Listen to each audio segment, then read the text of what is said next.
Everybody good? All righty. Well, thank you. Thank you. Appreciate you coming in. Appreciate your work. And then I see Colonel Al Jones, I see, is here.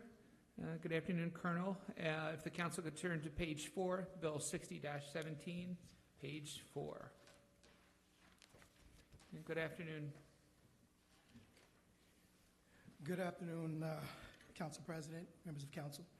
I'm here to, in reference to, the department received a grant from the Governor's Office on Crime Control and Prevention for 2 community projects aimed at targeting the youth of Baltimore County. The first program is the Cops and Kids Basketball Clinic. We held this clinic 3 hours on Saturdays throughout the year. 2,076 of the funds will be used to purchase additional equipment as well as bags and other sporting supplies. The second program is under the Child Protection Program. We want to purchase 2 child computer ID kits for the purpose of recording fingerprints, photographs, and other vital information for the safety of children. The cost of the computer kits are $4,600. I believe both of these programs will build the trust amongst the officers and the youth of Baltimore County while reducing juvenile delinquency and help ensure the safety of our children. There is no cost to Baltimore County if the grant is approved and accepted. Great. Any questions or comments from the council? I would just like to make a comment. Sounds like an awesome program. So thank you. Thank you. Great. Well, thank you very much. Appreciate you coming in. Please give our best to the chief. All righty. Why don't we call Mr. Keith Dorsey, Director of Office of Budget and Finance, and who has a lot of things to talk about today.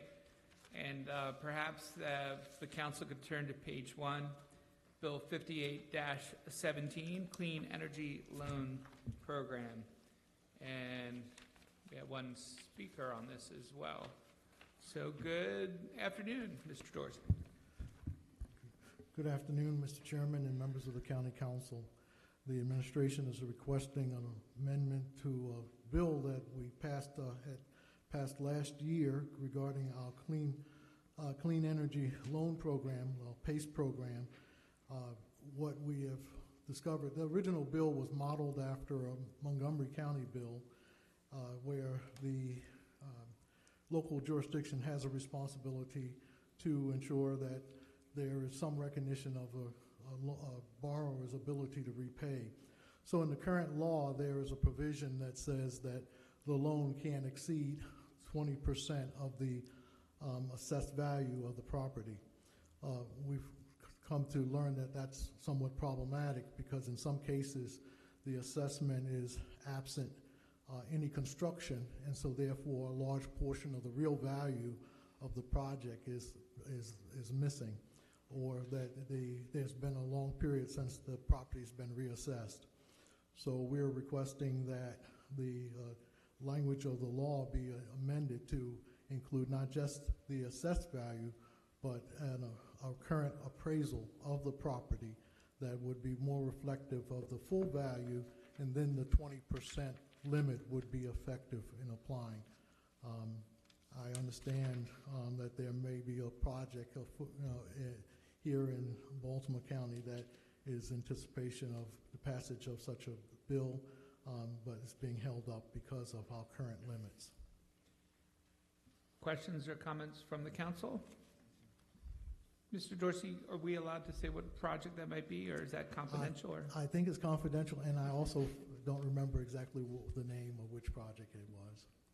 And so basically with this bill, we're basically just trying to open this up to greater advantage so more people can obviously take advantage of the program. Yes, as I said, currently you could have 90% of the value of a property is in the construction on the property, and so therefore we've artificially cut the potential for applicants. Right. Any Councilman Crandall? Thank you, Mr. Chair. Good afternoon, Mr. Dorsey. Do you happen to know how many loans have been executed since we approved this plan?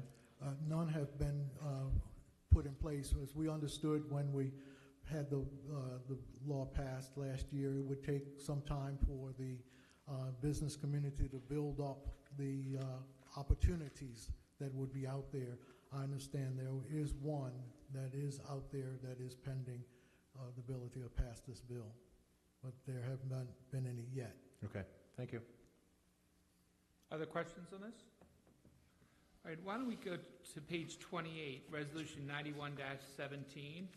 That would be page 28, miscellaneous business item number 3, Resolution 91-17.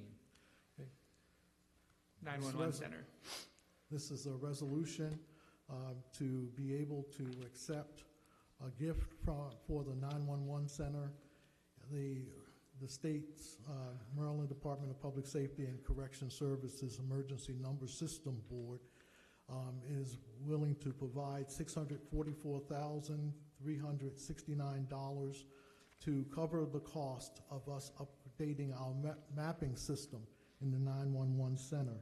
The total cost of that project would be $1,986,029.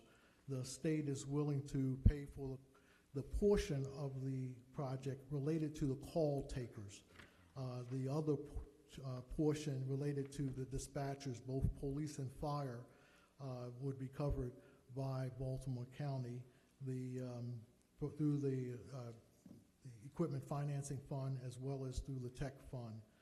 The upgrade would allow us to have an improved police automatic vehicle locators at our center, as well as adding fire automatic vehicle locator function there.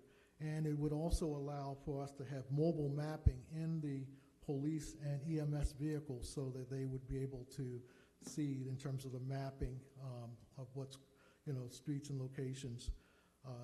The funds for this, as I said, from the state, it is actually not going to come directly to Baltimore County. The Baltimore County has identified Geocom and Unicom Government, Inc. as being the recipients of those share of funds, and the state would pay those two companies directly on our behalf. And that's why we're coming to you with this resolution to authorize us to be able to say that the state is going to be able to pay directly to those vendors. As I said, the total amount in question for that payment is $644,369. Councilman Jones? Yeah, thank you, Mr. Chair. How you doing today, Mr. Dorsey? Fine, sir. Good, good. Yeah, I think it's a great idea, and upgrading the 911 system, the mapping, the AVL vehicle locators are all great ideas, and especially the mapping. I was just curious, I noticed you said police cars and EMS vehicles. Is there no plans to upgrade the suppression or the fire apparatus?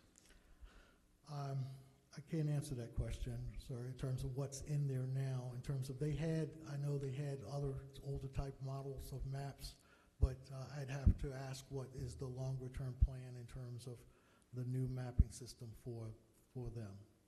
Yeah, I think it's a great idea. I just think it would also be good if we made sure we included the fire apparatus. I mean, the idea with the vehicle locators is everybody has a geographical area they're responsible for. And if you have vehicle locators and you know where everyone is, if you just happen to be closer than the other unit, then that unit can be dispatched your call versus the other one. I just think that service or that ability should also extend to the fire apparatus. And as you said, maybe it is, maybe you just didn't mention it, but that was my comments. Right. Now, in terms of the ability to dispatch, that would be, the automatic vehicle locators would be on all fire apparatus, so it was for the fire function. So in terms of what's there at the center and being able, the new maps give us a greater ability. The older one, old technology, it was very blurry. You couldn't see as many vehicles. We'll be able to see it better in terms of the new function, so that from headquarters, we can see in making the dispatching decisions. But in terms of the ability of the unit, having a mobile unit on the particular apparatus to be able to see the maps of the streets, that I'd have to double check in terms of the suppression. It says it we have it for the EMS, we'll have it for the police cars, but in terms of the fire engines you're talking about and ladder trucks you're describing, I'll have to double check on that issue. All right, thank you. Other questions or comments? All righty. I did want to, before we continue on with the fiscal matters, I did want to say after Mr. Dorsey is done on the 5 contracts we're about to talk about, then we do have one public speaker after Mr. Dorsey's done, Gerard Neely, on the Bill 5817, but we'll do that after you're done your contracts. Okay. So saying that, why don't we go into fiscal matters, page 17, fiscal matter 4, page 17. Okay. If we could deal with both fiscal matters 4, 5, and 8, they all deal with 3 contracts for on-call snow removal services at various Baltimore County sites. We had last year, we expanded, we started having some contract services at the library centers and some of the senior centers. It was about 12 sites, and now this is a proposal to add 25 other sites that will include police stations and some other governmental facilities. There's still another 157 that we'll still maintain in terms of our own staff. But presented before you today is a request for approval for 3 contracts, one with DSM Snow Removal contract, one with Avid Services LLC, and one for Classic Lawn and Landscape Services. The contracts would be for 1 year plus 9 other 1-year renewals, and the amount of the funds, this would be also charged to our snow removal budget that's in Public Works, but it's underneath of the auspices of property management. Councilman Jones? Yes, Mr. Dorsey. I notice here it says that the 17 positions that I'm assuming that we're doing this job before is going to be transferred to Department of Public Works and the Bureaus of Solid Waste Management. Now, am I to understand that that means when it snows, they're going to go someplace else, or are they going someplace else all the time? Because, I mean, I'm assuming they do more than just shovel snow. Yes, they have been part of the effort the county made for solid waste in terms of where we have an expanded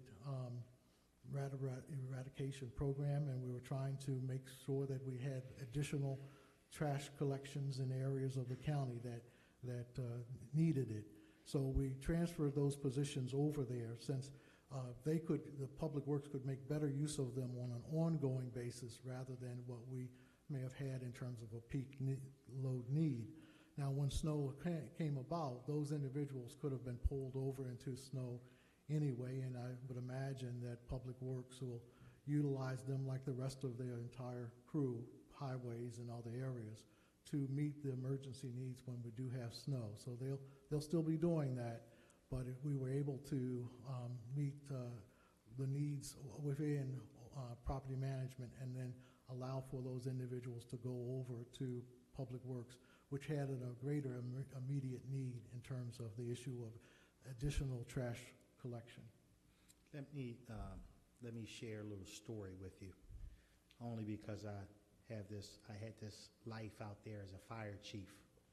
Once upon a time, we had these tractors in every fire station, and the tractors had plows on them, and we used the tractors to cut grass and shovel the snow.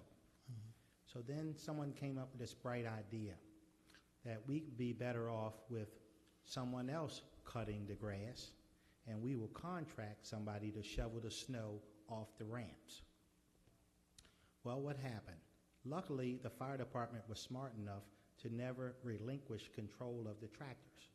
We stored them, we kept them. And sure enough, when the time came for cutting the grass, we found out at certain times of the year the grass wasn't being cut enough.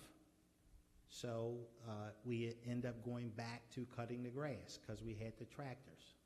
And then when the snow came out of nowhere and the snow turned real bad, there we are waiting around for a contractor to show up.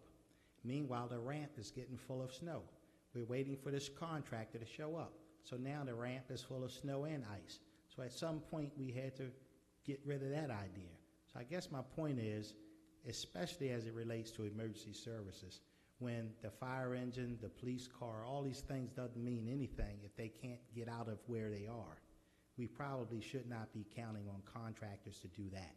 That's the type of thing we would be better off having control over it, having a person who's dedicated to taking care of our stuff and not having to compete against the shopping center down the street or making sure the person gets out of his own driveway before he or she can come and help us.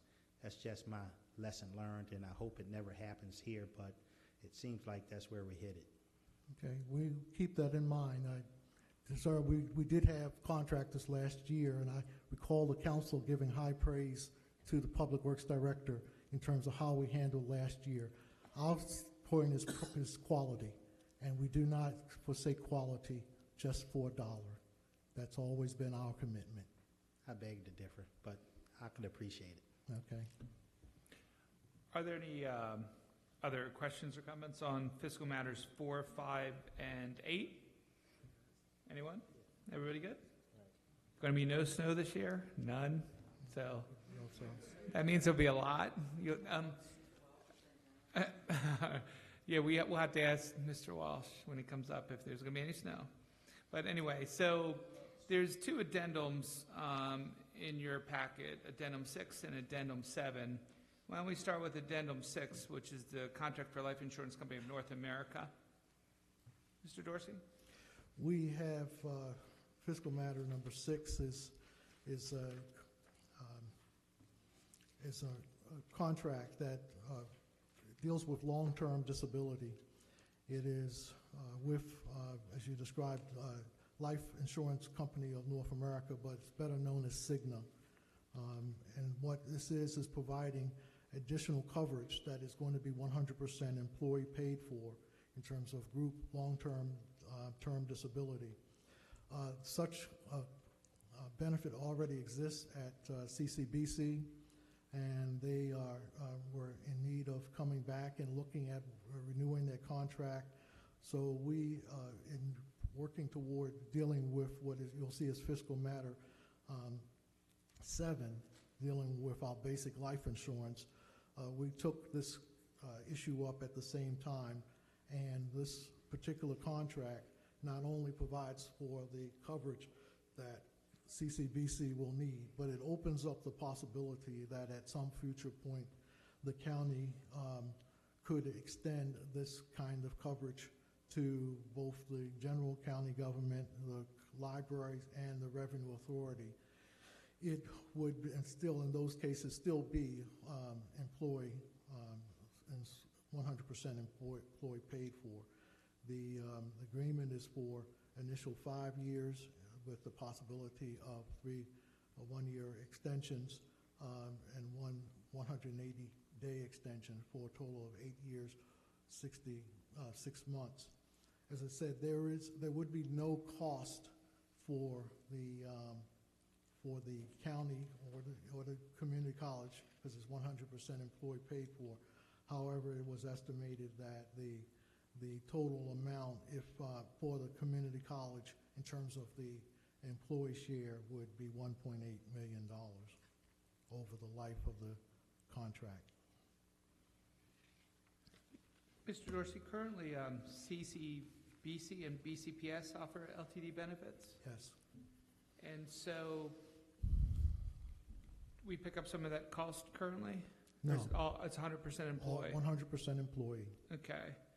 And so, for example, if an employee of Baltimore County government wants to participate in this, can they just piggyback on this CCBC thing, or they can't do it until Cigna says that they're gonna, how does that work? Like, Well, in terms of the general county employees, they wouldn't have access to this particular provision because you'd have to come in as, the county coming in as a group. Right now, we've authorized it as a group for CCBC, but not for the general county. Now, there is an employee agency, FSA, that provides other kinds of supplemental benefits that employees can sign up for individually. And so there are options out there in terms of through that entity, but as a county-sponsored provision, there would not be that ability for a general county employee at this time. how does the option to expand work? Who chooses whether to expand it or not? The county does, the administration does, in terms of as we look at issues for labor negotiations and things like that. But there's a private offering for county employees if they want to get LTD, just not through Cigna. Right? Is that through Not Franzoni's group? Yeah, yes, sir. Okay. Interesting. Any questions? Anybody have any? I have a question, Mr. Chair. Yeah, Councilwoman? Mr. Dorsey, are Baltimore County Revenue Authority employees Baltimore County employees? No, they're not. I But think we so. have, there was a time when the Revenue Authority was part of Baltimore County government. There were employees who were there who were part of our retirement system and received all the benefits. Because of their small size, even though they're no longer a county department, we've continued over the years to allow them to piggyback with us on various kinds of benefits. They are a quasi-governmental group. There is a governmental purpose tied back to county government. They're just not technically Baltimore County employees. Thank you.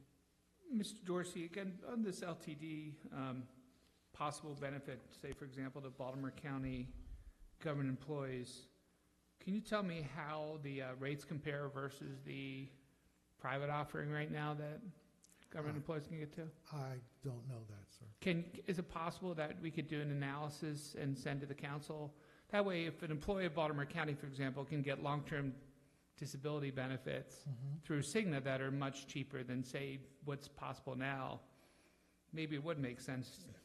Well, it that would be option to one of, expand. it would be one of the things that, as I said, the administration will look at as we go through and talking with labor groups as to various benefits. So it would be incorporated in a larger process. Right, and is it possible to just say, okay, well, Cigna, I can get X amount of coverage, long-term disability for X dollar, and that compares favorable or unfavorable to some current other options county employees have? Is that possible that we could get that analysis? We could try to find out what the potential, theoretical number would be. Because I think that's in the best interest of Baltimore County employees. Like, if we can get Baltimore County employees long-term disability at a lower cost than currently exists, why not look at it? As I said, sir, as part of the greater labor negotiation process Right? that we go through. Yeah, I just think apples to apples, I would love to see it personally, just to make sure our government employees are getting the best deal, if there's a better deal than what they have. Understanding how some of this stuff works. Okay. Anybody else have any questions on this? I think it's neat. The option to expand is kind of interesting, especially if it favors the county employees. All right, how about we do addendum number 7, Metropolitan Life Insurance Company, and that's also the addendum issue. The fiscal matter number 7 is for basic and supplemental life insurance benefits for both county employees and retirees. The currently the county has a contract with Standard that had a few more renewal periods on board, but we were learning that we were going to face a substantial price hike in the coming year. So we went out on bid again to find out whether there were other vendors who could offer a competitive price, as well as perhaps increase and enhance certain benefits. And so what we've reviewed and settled on was Metropolitan Life Insurance Company could provide us with rates that were lower than the anticipated level, that in terms of certain benefits, such as being able to, the employees are able to select supplemental life on top of the basic life that they share in terms of the county provides, that they could request right now up to $100,000. What's being proposed is expanding it to $200,000, what they could get as supplemental insurance. And in doing that, it also opened up a window for some people who had settled on a lower amount. This would allow them to come back in and increase that amount up to $200,000. We also added a provision for the spouse of of an employee to get supplemental insurance at half of the total amount for a regular employee, and we also allow for the ability to pick up insurance for the children, for either $10,000 or $20,000. The whole supplemental insurance portion is paid for 100% by the employee, as opposed to basic life. There is provisions depending on your bargaining group of either the employees paying 10% and the county's paying 90%, or the employees paying 20% and the county's paying 80%. So the overall, again, this is it's a contract for initial term of 5 years. The rates for the administration of the program is fixed for the 5 years, and then there's the possibility of another 3 years of extension in 6 months at the end of any of those terms. The total amount of all of the coverage for the whole project, when you include the county's portion and administrative costs, is $75.9 million. As I said, that covers that's recognizing the county's portion. There's also a portion that the employee is paying based on their group. And in terms of their benefits, can also be modified based on when they started with Baltimore County. Any questions or comments from the council? I mean, obviously, I see that it was competitively procured through a process and final terms determined through negotiation. And I mean, I think this is great to be able to get more coverage as well. So, appreciate it. Any other questions or comments for Mr. Dorsey? Everybody good? All right, now I did not, thank you, Mr. Dorsey, appreciate it. Mr. Chairman, Councilman I do have a Koch? question. Yeah, on another subject matter, we are changing now from summer to fall into winter. And I can remember that we had a contract that the county council did not approve dealing with service contracts for heating and air conditioning systems, to be 22 of them. One at the animal shelter. Was the other one at Spring Grove? I can't remember where the other one was. HVAC, yeah. Okay. Okay. And now that we're changing seasons, and obviously in this building they've changed seasons and the air conditioning isn't on anymore, the heat's on. How has the county handled the 22 systems that were going to be the subject of that service contract? For right now, we have, without the contracts, where it's, in terms of as need arises, but we're currently looking at the whole proposal. We took it back, we looked at it again, and we may have a slightly different approach that we're going to take that may reduce some of the costs. So we're looking at it currently, and should be able to have a better sense of it in the next few days as to how we'll proceed. Because I mean, there's been no problems, and I assume since up till today, And if there were, I would assume they're county employees that could resolve it? Well, no, if there were problems, we would have to take each time that it occurred as an emergency purchase, and we'd have to pay for it just as an emergency purchase without having a contract rate set. But as I said, we're looking at the proposal, and we think we may be able to fine tune it. Have there been the need for any emergency contracts for these two buildings, or? There have been some needs in terms of some things that have occurred, and we were able to do some minor things, but as I explained last time, there's certain maintenance work that's needed, and that has not been done. And so, but we're looking at some ways of addressing it.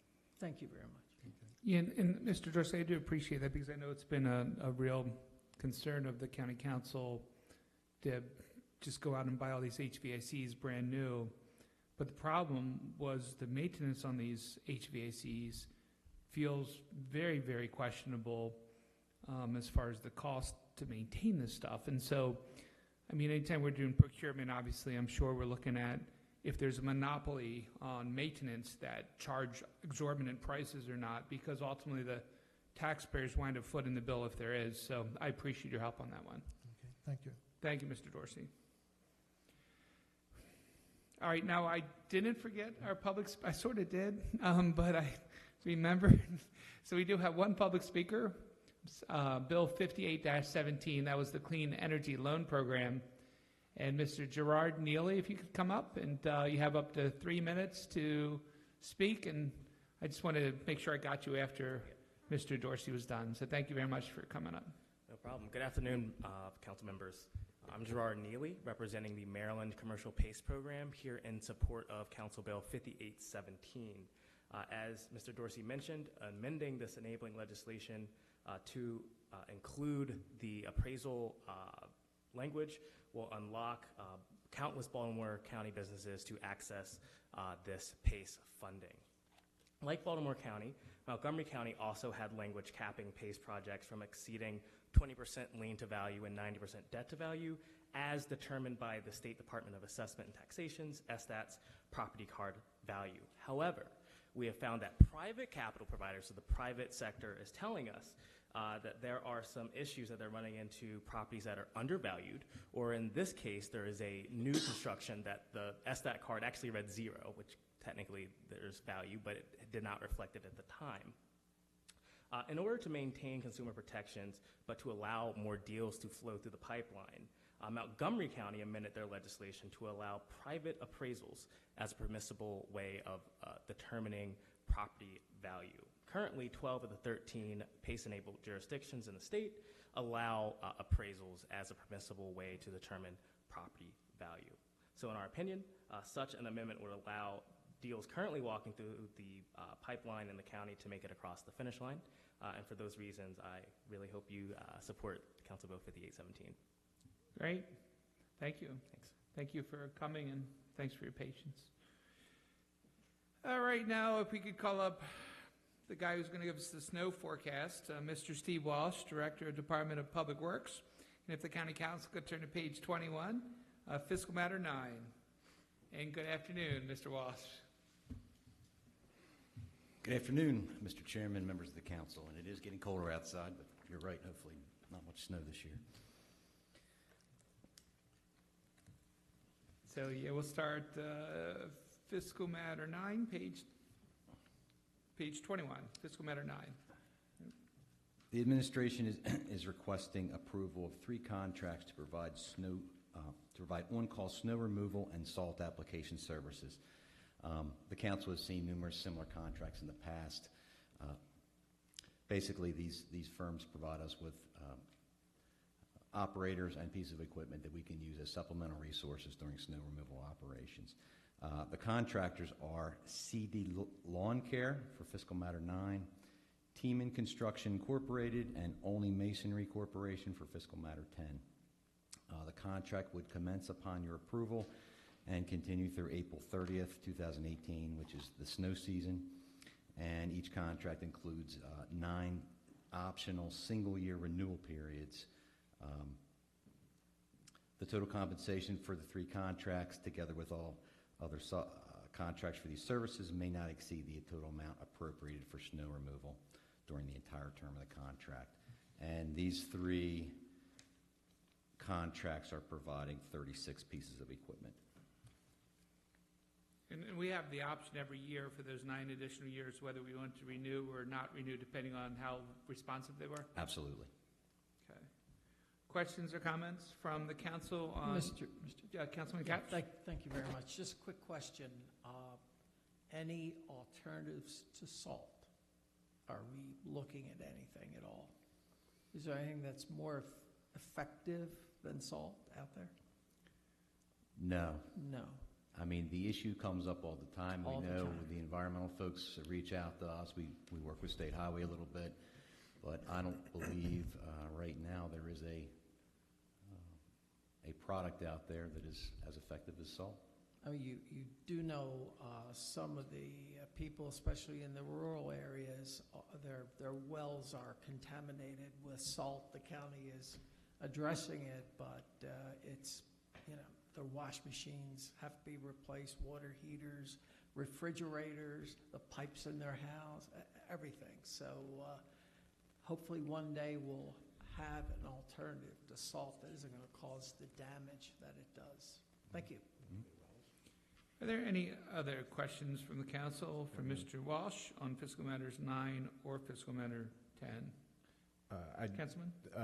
Not pertaining to the fiscal matters, Mr. Chair. Just want to thank Mr. Walsh and his department for dealing with a rather irate councilman from the 7th District over the weekend. You were available to me, and so was your staff in trying to work through some extremely poor communication that we were receiving from Baltimore City regarding the water main break. So I just want to thank you for taking my call. I think it was early Sunday morning, I believe. So and the information that your folks were trying to get out of the city. So I think we came through pretty well, considering the contradictory and confusing information that we were getting. So I just want to thank you and your department for your work this weekend. Thank you. And Mr. Walsh, I do want to personally also thank you for personally getting involved and working with Mr. Dick Matz and looking at River Chase and really working on that issue together. So thank you very much for looking at that personally, and appreciate the work that Public Works does basically nonstop for us. I mean, all the time. So thank you so much. Thank you. All righty. Let's keep moving along here. Why don't we also look at the addendum, and we will call up Miss Andrea Van Arsdale for contract for PPS contracting, elevation of residential structure above flood limit. And good afternoon, Miss Van Arsdale. Good afternoon. The Baltimore County Department of Planning requests approval of a contract between Baltimore County and PPS Contractors to elevate a house at 838 Seneca Park Road in Bowley's Quarters. The total estimated cost of the improvement project is $134,900, although please note that this is subject to change. We recently had a meeting with FEMA and learned of a new requirement that has caused us to have to redesign and then rebid this project. Throughout, the county will pay 3/4 of the cost, and the homeowner will pay 25% of the cost. The county will draw upon storm relief funds related to Hurricane Sandy, made available by the Federal Emergency Management Agency and administered by the Maryland Emergency Management Agency that it is received.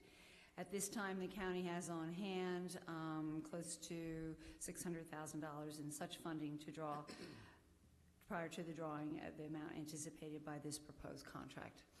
I would also like for the council to be aware that the owner of 838 Seneca Road is a Baltimore County employee. Are there any questions or comments from the council? Mr. Chair. Councilman and then Councilwoman. Okay, just very quickly, this application was approved by FEMA, correct? It's a very complicated process. Okay. Yes. FEMA, Sandy occurred in 2012, is now Right. 2017, which I think the councilwoman is very aware of some of these issues. And the way the process works is that when the money was available, FEMA worked with property owners to elevate their homes. This was absent contact with the county. Then the county, we went to sign the MOU with MEMA based on the contract amounts that the property owners had obtained. We learned that it had to be competitively bid, and that was written into the MEMA contract, MOU. No one had ever told the people this, nor us. It is one of these processes, if you don't ask the right question, you don't get an answer. So subsequently, it was put out to bid. No contractors applied. Things have changed in the interim. Costs have gone up and down.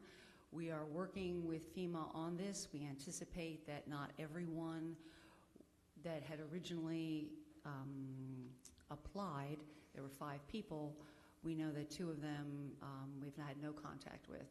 We've had a great deal of difficulty getting contractors to actually do this work. It's very specialized. So we believe that the long way of answering your question is this is approved. We expect that the price will go up. While I was waiting, the additional design work has come in. That is an additional $3,000. We are awaiting the actual cost from engineers. We really appreciate the auditors and the council's patience on letting us get this number, give us some little lead time to get the number and move this forward. So the money's available, it's approvable, and we're just waiting to get this last little piece done.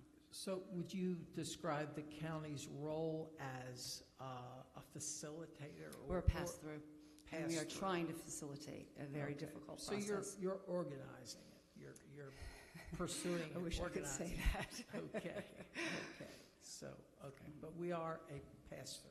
Yes. Thank you. Councilwoman Bevins? Thank you, Mr. Chair. Ms. Van Arsdale, I just would like to first thank you for disclosing it was a Baltimore County employee.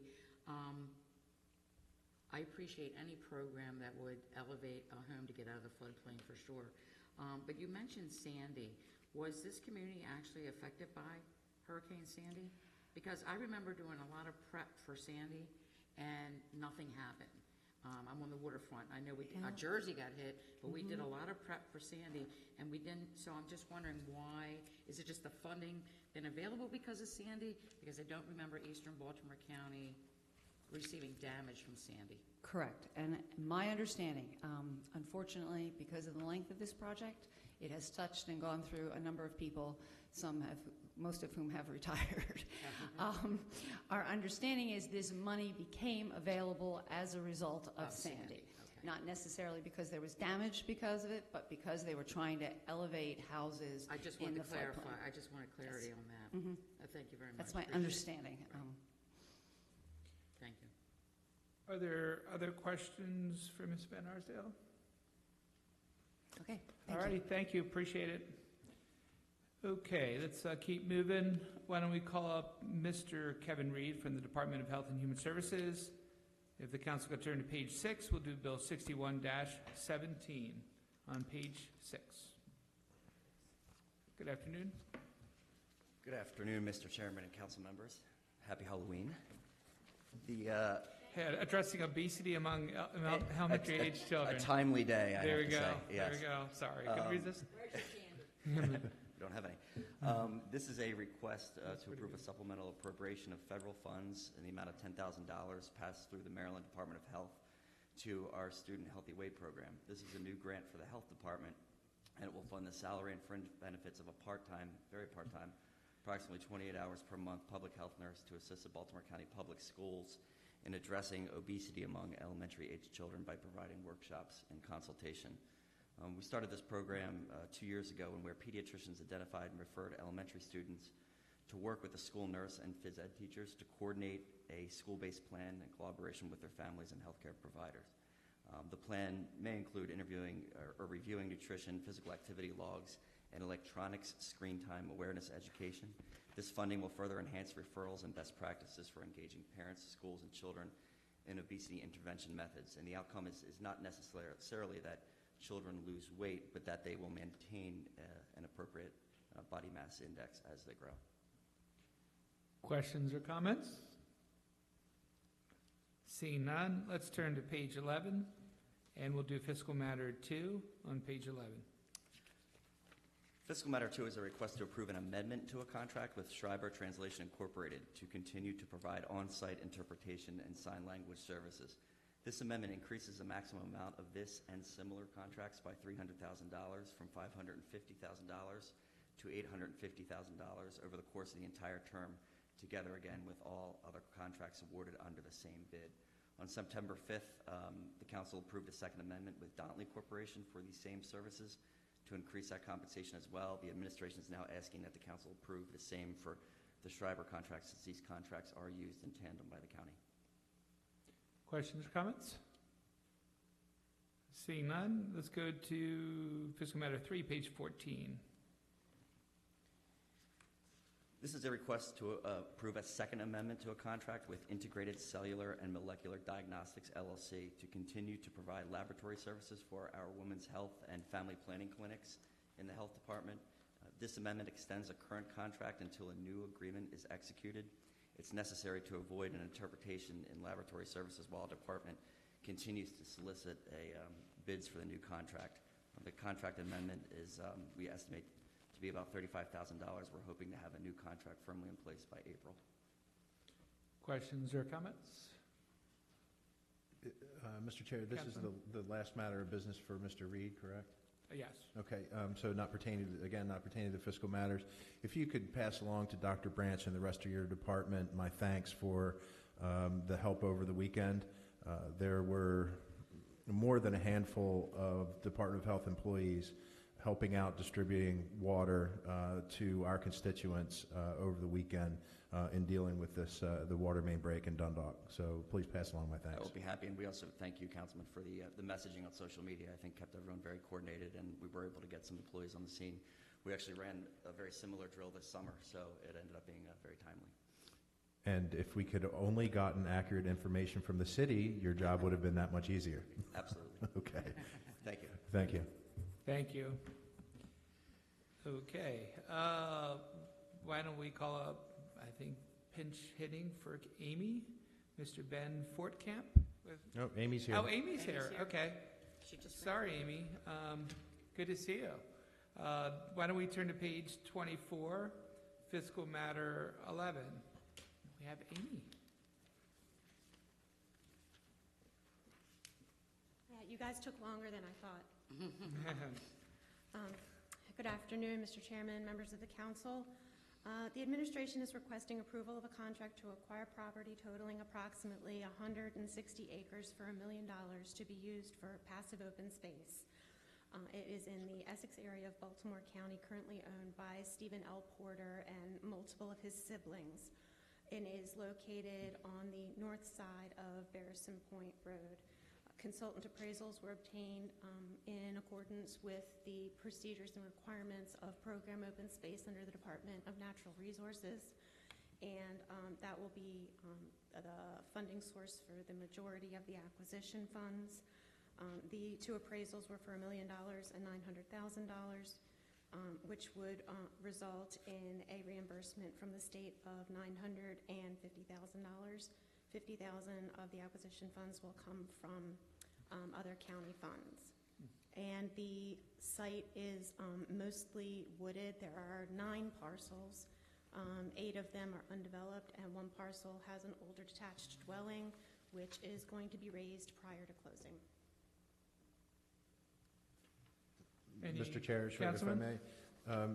Ms. Grassi, I know how hard that you have worked to preserve land through program open space on Back River Neck, and some deals in the past didn't quite work out for various reasons. So congratulations on getting this one done. I think that the folks on the Back River Neck are extremely pleased that this property will be preserved for future generations. I'm excited because this is the first program open space investment in my term on the council so far, and 160 acres at $1 million is a big deal. It's a major investment in open space in the 7th District, and I really appreciate your work on it. Thank you. You're welcome, sir. Anybody, any other questions or comments?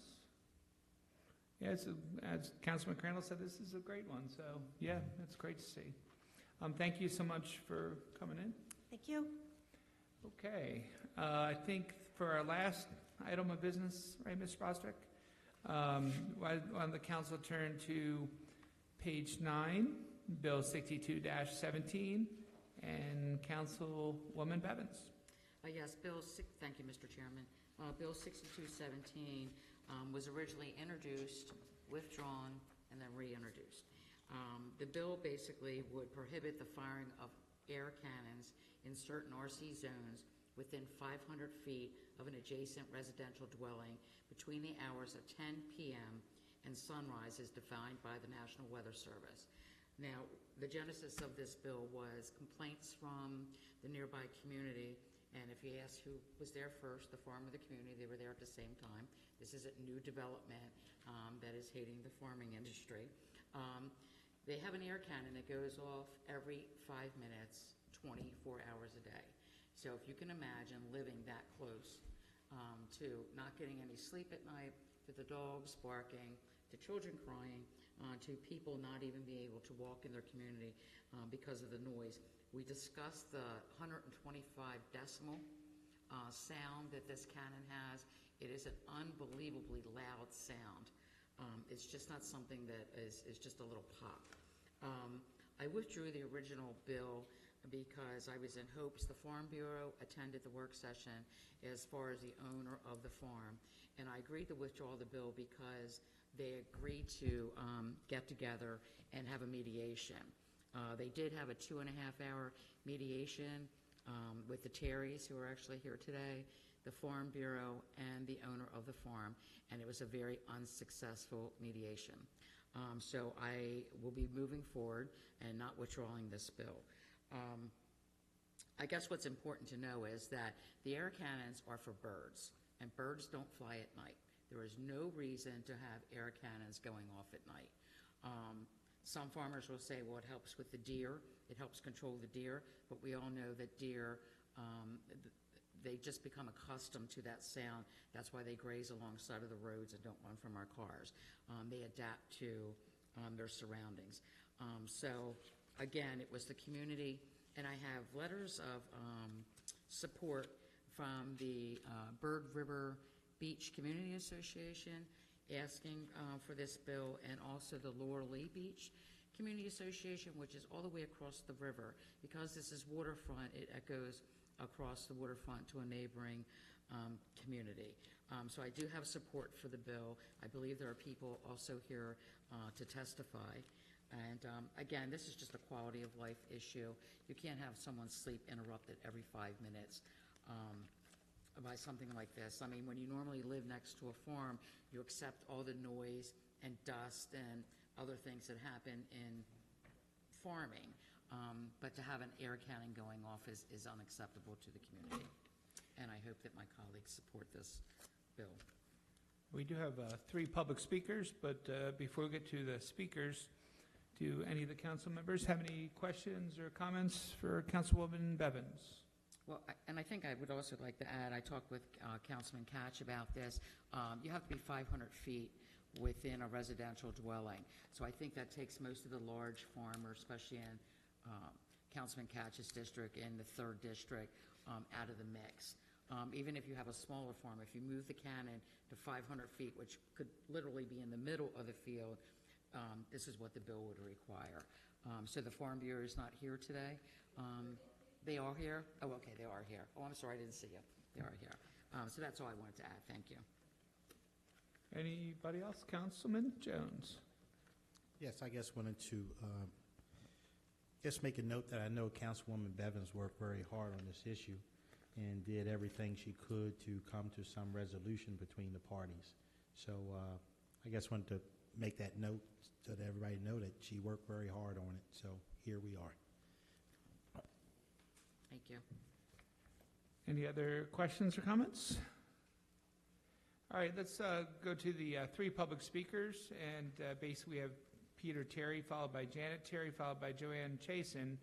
Each public speaker is allowed up to 3 minutes. If you just want to come on up to the speaker stand, and I think we have a clock. Do we have a clock going, Mr. Bostwick? Yes. Okay, so up to 3 minutes to speak, and the floor is yours, Mr. Peter Terry, and good afternoon.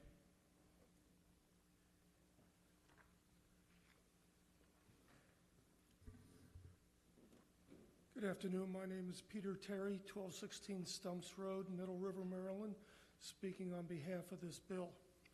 Thank you for providing this opportunity to testify. All of you have received written testimony from us and other community members about the need for legislation to regulate the discharge of air cannons in residential neighborhoods. I would like to paint my comments with a broader brush. We are all neighbors as citizens in our communities, counties, state, and country. We do not live in a vacuum, and what we do affects others. It is hoped that we all conduct ourselves responsibly so that peace and harmony can prevail. However, at times that does not occur, and interventions are needed to maintain peaceful coexistence. Rules and regulations affect loud parties and touting, the care of our properties, traffic laws, child abuse, school attendance, etc. In this case before you, these air cannons begin discharging across the street from a residential neighborhood at 6 a.m. and go until after dark, occasionally until after midnight. Citizens across the Bird River are disturbed also and have sent in written testimony. Our grandchildren are scared to visit. Neighbors' dogs refuse to go outside to do their business. We cannot sit outside on our patio, and the UPS driver literally dove under his truck thinking he was being shot at. We have attempted to enter into conversation with Mr. Urice numerous times to no avail. At Councilwoman Bevan's request, we entered into formal mediation through the Maryland Department of Agriculture, again to no avail. We feel that the provisions of this legislation are not so onerous as to preclude the ability of farmers to conduct their business, and we have always been supporters of the farmers in our part of Baltimore County. The Richardson family farms close by, raising the same crop, does not shoot off the cannons and provides large buffers between their crops and the road to mitigate runoff into our yards in the Bird River, unlike Mr. Urice.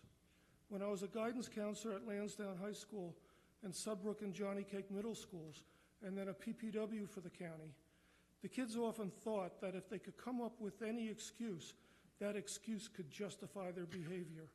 It didn't work then, and it doesn't also work in traffic court. Just because Mr. Urice wants to distract the crows does not justify his behavior. All we want is a compromise, and this bill does exactly that. We and our neighbors implore you to pass this legislation, and thank you for your considerations. If there are any questions, I'd be glad to answer them at this time. Thank you, Mr. Terry. Thank you. Our next speaker is Janet Terry, followed by Joanne Chasen.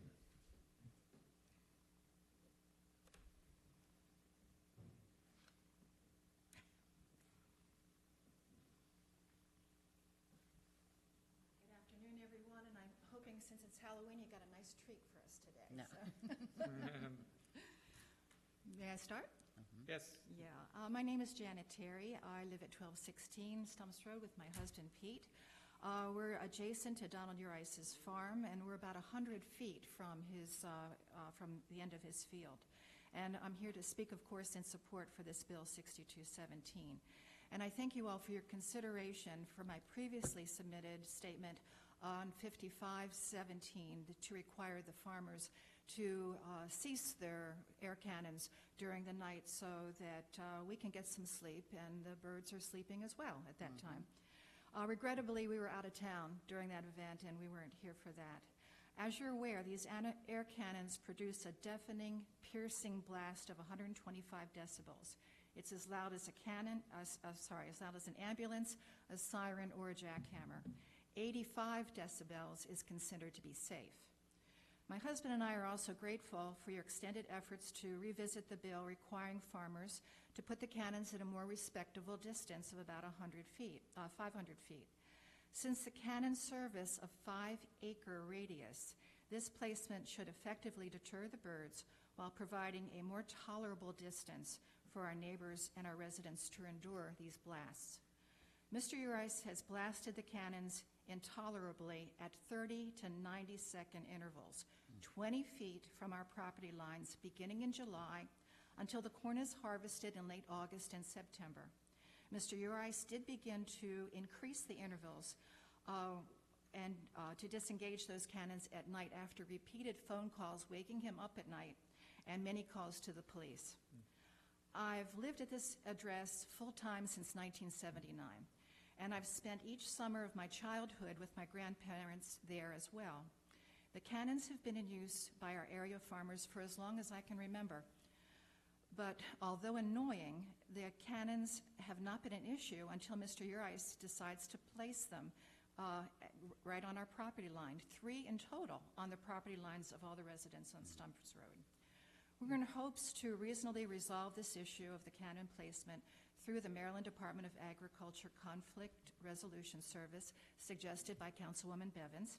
And this was a wonderful opportunity to sit down with our neighbors to share our views and our concerns. Mr. Urice was there along with his wife and his daughter, with myself and my husband, and we had an amicable conversation that lasted over 2 hours. There was no agreement, sadly, not written nor verbal, to relocate the cannons to a more respectful distance of 500 feet, nor to increase the intervals between the blast. Mr. Urice holds firm that the only effective location for the cannons is right along our residential property lines, and he claims that this is imperative for his farming operations. Remember, the cannons serve a 5-acre radius and are 20 feet from our house. It's apparent that this legislation through this wonderful bill is necessary and our only hope to more peaceably enjoy our property and sleep through the night. And with that, we strongly, strongly support this bill. Thank you, Ms. Terry. Ms. Terry, just a quick question. Is Sure. 2 hours of conversations that you described as amicable, was there anything that came out of these meetings except just talk, or was there any There type of- was. It was a wonderful opportunity. As I said, I've been standing in the fields for years. Well, Mr. Urice is, going by. He brings his tractors right in front of the house. I've known Donald Urice all my life. Waved to him. It's been fine. The cannons have been fine. Lately, there's been some issues with the farming, with Mr. Urice's farm and our neighbors. There are about 12 families that live on Stumps Road, right adjacent, right on the Bird River. He has consistently plowed over property lines, onto our property lines, cut down our trees, removed a natural buffer that was there to keep the farm runoff during heavy rains from going into our yards, our driveways, and ultimately into the Bird River. You should see the Bird River after a heavy rain with the sediment pollution from the farms. In answer to your question, we did have an opportunity to discuss his constant encroachment onto near our property and removing the natural vegetation. It did come out in a verbal agreement that in back of our homes, we have a 16-foot right-of-way that was the original Stumps Road. At that time, my grandmother is Elizabeth Stumps. It was her father who originally farmed those acres. And the original farm road and the original road was right behind our properties.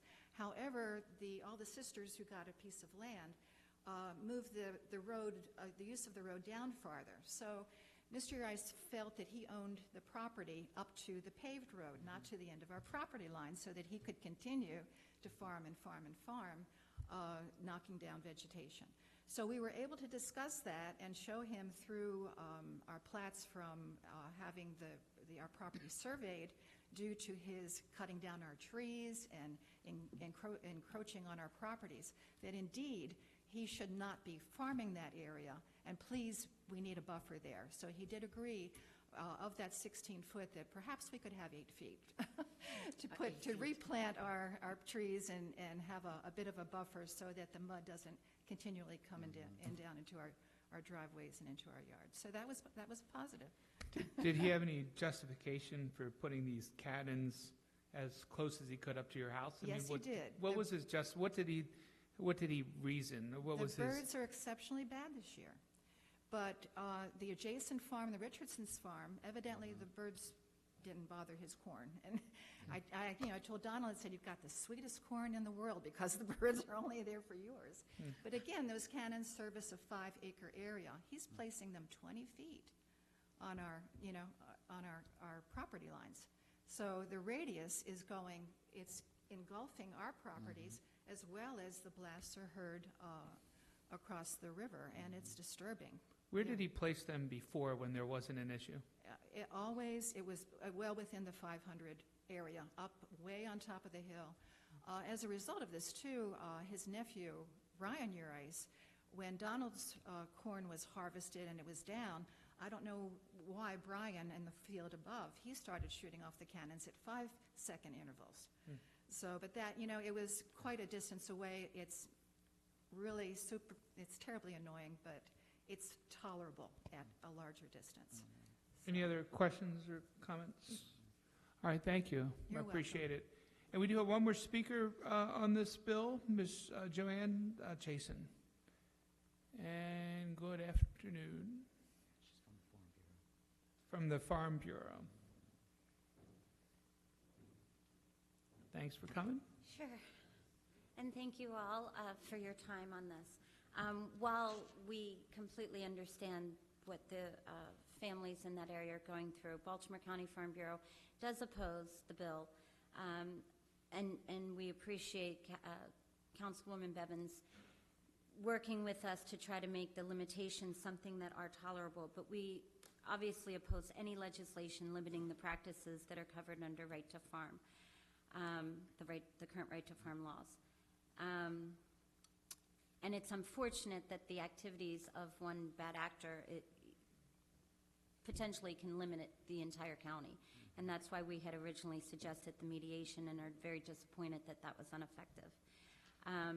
It is assumed that, because I read over the legislation again, and it's assumed that this would fall under the oversight and complaints would go to the Office of Planning and Zoning. But it's not clear what...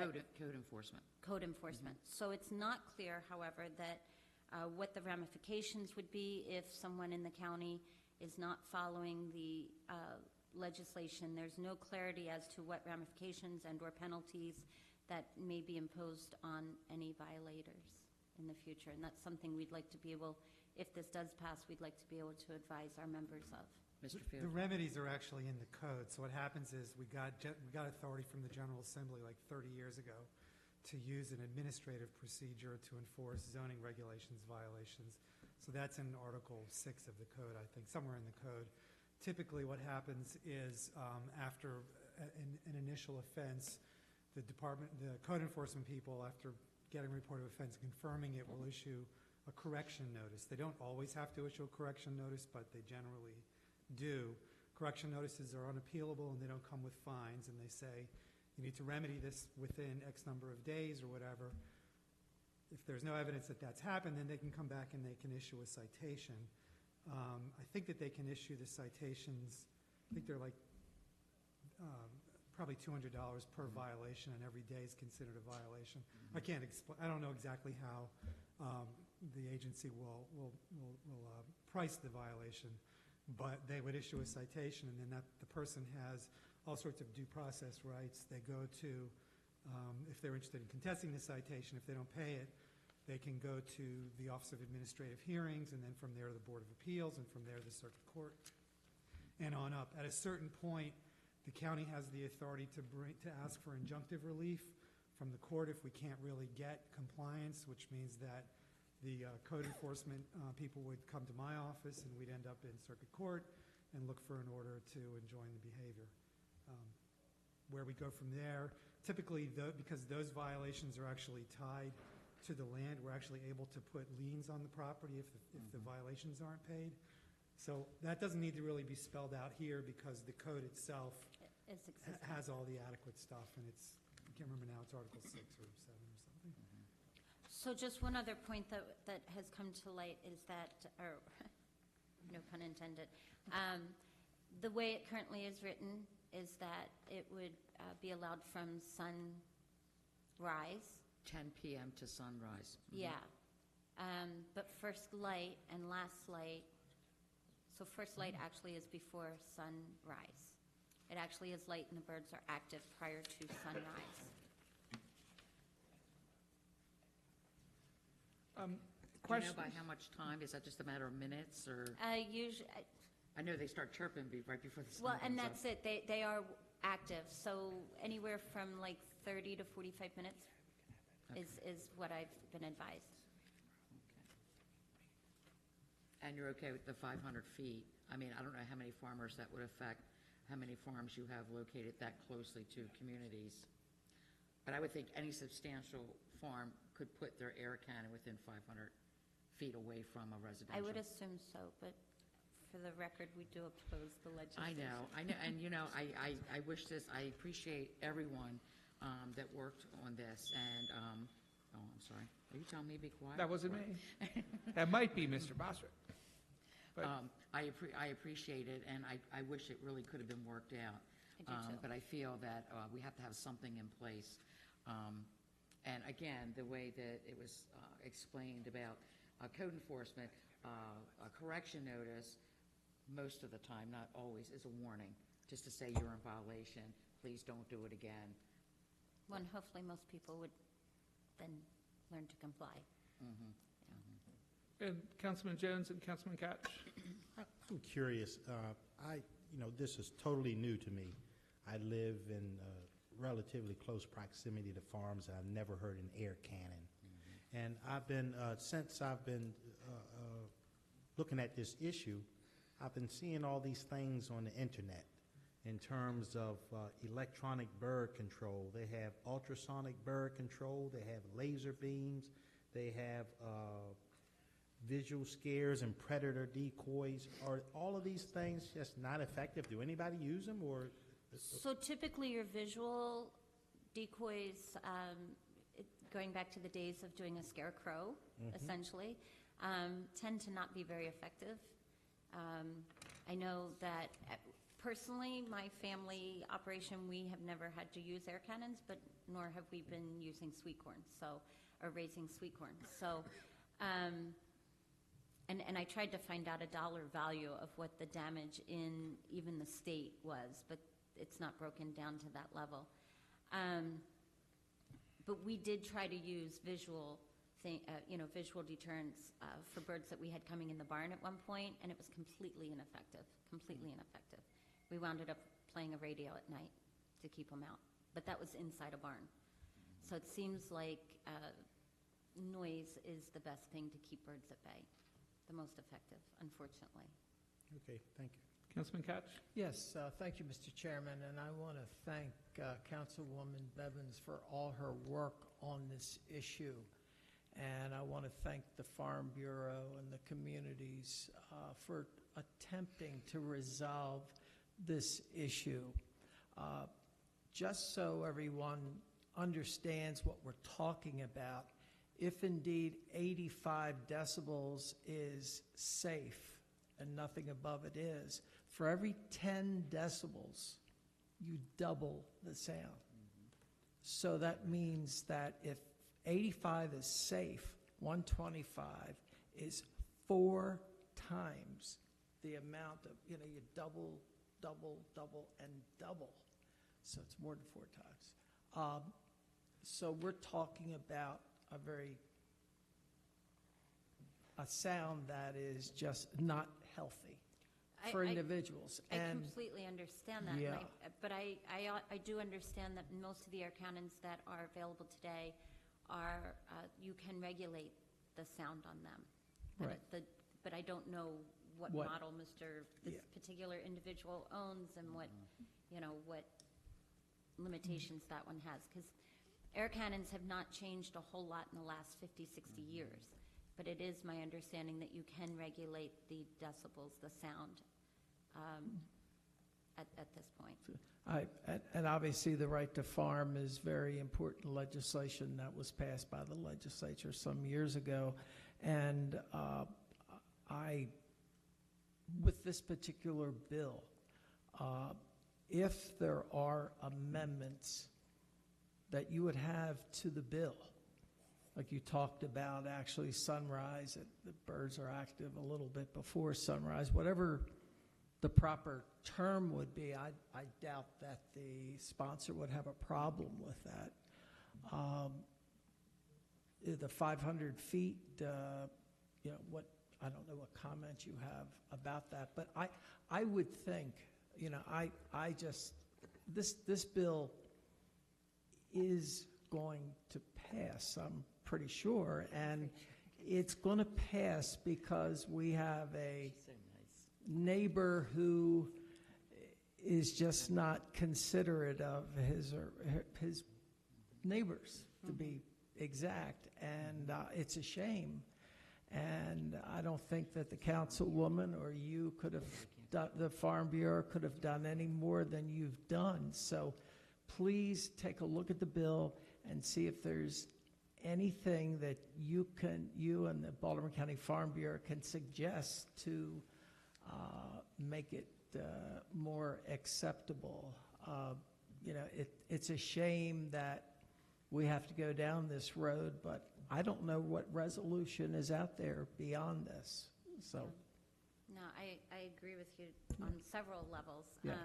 And unfortunately, the mediation, I believe, was just last Thursday, and I've been involved with the pumpkin sales, which ends today. Oh. So I really was only able to get to work on this until yesterday. Is when I was able to get back focused on this issue. So It's not. It's a lot of work. It's a choice. It's a choice. You do it because it's a passion. Yeah. Mm-hmm.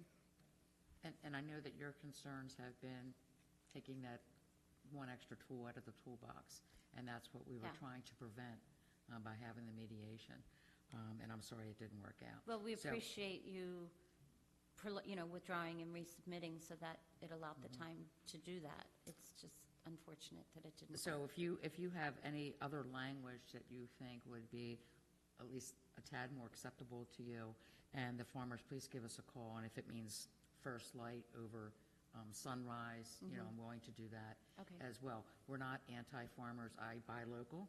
I support the farmers in my area. So I hear. Yes, I do. And so this is just something that I guess we've not been able to avoid. Yeah. But thank you for your time. Appreciate it. Yeah, and I just wanted to echo Councilman Catch's and Councilwoman Bevan's sentiment, being a complete outside just observer in this whole issue. Like the way I see it, and Councilman Jones kind of reiterated this earlier, is it seems the Farm Bureau poses this mostly because of the right to farm, and you're worried about maybe a slippery slope. But I heard you recognize that perhaps this is a bad actor, and I heard Councilman Catch say, maybe he was being inconsiderate. To me, it almost seems spiteful or retaliatory, like to put these cannons right up, against neighbors. That's not very neighborly. So, whoever this farmer is and the farmer's family, maybe you guys could be better neighbors.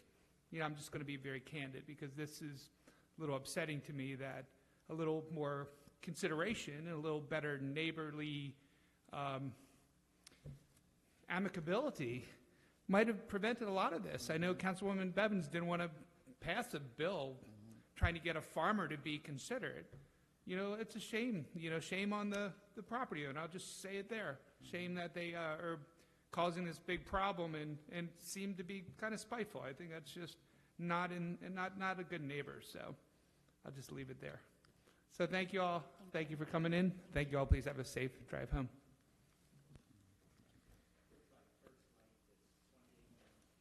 28 minutes? 28 minutes? Oh, you know what it is? And he blames it all on his farm yet. And He's like, I'm like, well, control your farming. Huh? You're the boss. Right, control it.